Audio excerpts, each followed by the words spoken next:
principio quisiera decir dos o tres cositas.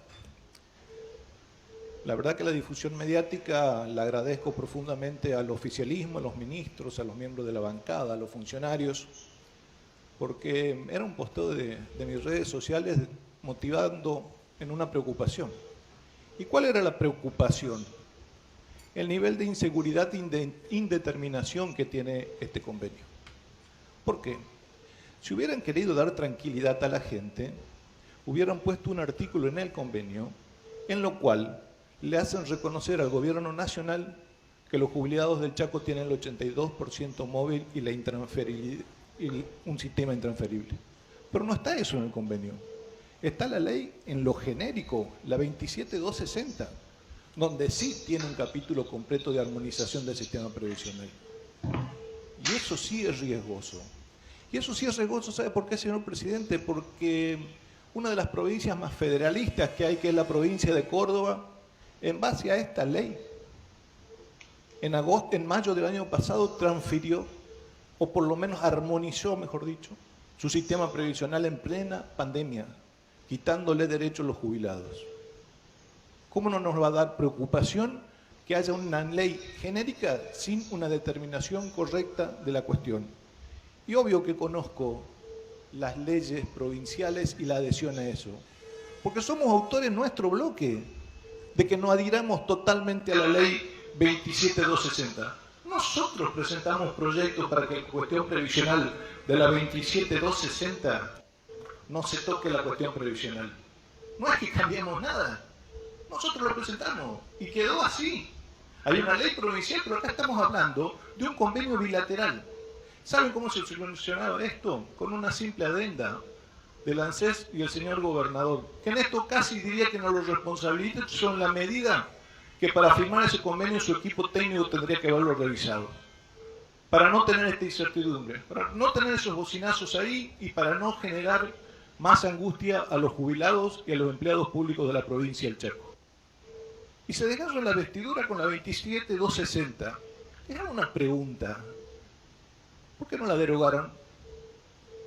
Hace un año gobiernan, tienen mayoría en el Congreso, en el Senado. ¿Por qué no la derogaron? ¿Y por qué invocan esa ley para este convenio? ¿No se preguntaron por qué no la derogaron? Evidentemente, señor presidente, si no derogaron esta ley e insisten con la cuestión de armonización, el discurso de acá es uno, pero la idea es otra. Sigo. Cuando uno analiza la cuestión de las armonizaciones provinciales, a todas les ha ido muy mal. Y la armonización puede ser jurídica o puede ser de hecho. Una armonización jurídica de hecho, o económica de hecho, es el licuado de los sueldos de los empleados públicos. Si usted recibe, como recibió Chaco, un 50% más de ingresos durante el año 2020 y solamente le mejoró el salario en promedio y con mucha suerte a los jubilados provinciales un 15%, le armonizó, ¿sabe cuánto? El 35%. Por ganar el 35% menos de lo que ganaba. De hecho. ¿Y cómo se puede acreditar eso? Muy fácil. Pregúntenle a un jubilado provincial cuánto compraba el 10 de febrero con su sueldo y cuánto compra hoy con su sueldo. ¿Saben también cómo vino armonizando esta gestión a los jubilados? Pagando sumas no contributivas a los activos, pagando bonos de productividad, pagando refrigerio. Ninguno de esos pagos impactan en el salario de nuestros abuelos. No impactan. Entonces, señores y señores, estamos presenciando una armonización económica y estamos abriendo una puerta. Este es un primer paso que lo hubieran hecho, como lo dije al principio, hubieran hecho bien los papeles y no estaríamos teniendo esta discusión. Porque todos hubiéramos acompañado la necesidad de cubrir el déficit. El déficit, otro tema. Sigo. Déficit de INSEP. ¿Qué más hay? Déficit de SECHEP. ¿Qué más hay? Déficit de SAME. ¿Saben cuál es el punto en común de todo esto? De la palabra déficit. Los últimos 13 años de gobierno. Ese es el punto en común del déficit. No es la oposición. Y de eso merece debate y largo. Por eso mismo, señor presidente, nosotros no vamos a acompañar esto. Hubiéramos querido que este convenio tenga una verosimilitud jurídica tal que no dé ningún tipo de incertidumbre ni de dudas. Y si no les gusta la ley nacional, modifíquenla, pero estuvieron un año y no la modificaron. Así le fue a Córdoba en mayo del 2020. Y quiero terminar muy cortito. Si damos un ejemplo de que algunas cuestiones se tocan o no se tocan, el ejemplo es como una puerta con doble llave. La primera llave, el primer ruidito de llave, yo lo escuché el 1 de marzo del año pasado en esta legislatura, cuando el señor gobernador dijo, tenemos que rever el sistema previsional. Primera luz de alarma conjuntamente con otra propuesta, la reforma constitucional.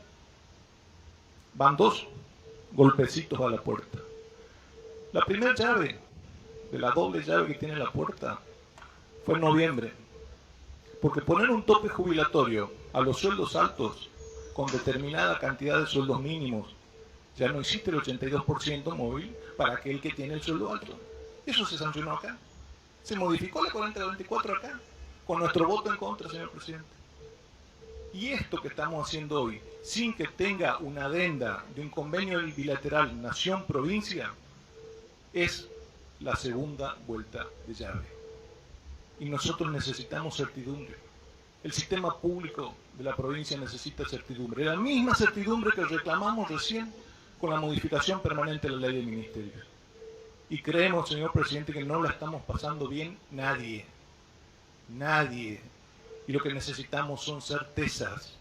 Y el convenio, así como está firmado, sin haberle puesto un simple artículo que Nación reconozca nuestras facultades de provincia autónoma, nuestras facultades constitucionales, el blindaje que tiene y que tiene que tener y debe seguir teniendo cada uno de nuestros empleados públicos, no podemos acompañar, señor presidente, en este día esta homologación de convenio. Muchísimas gracias.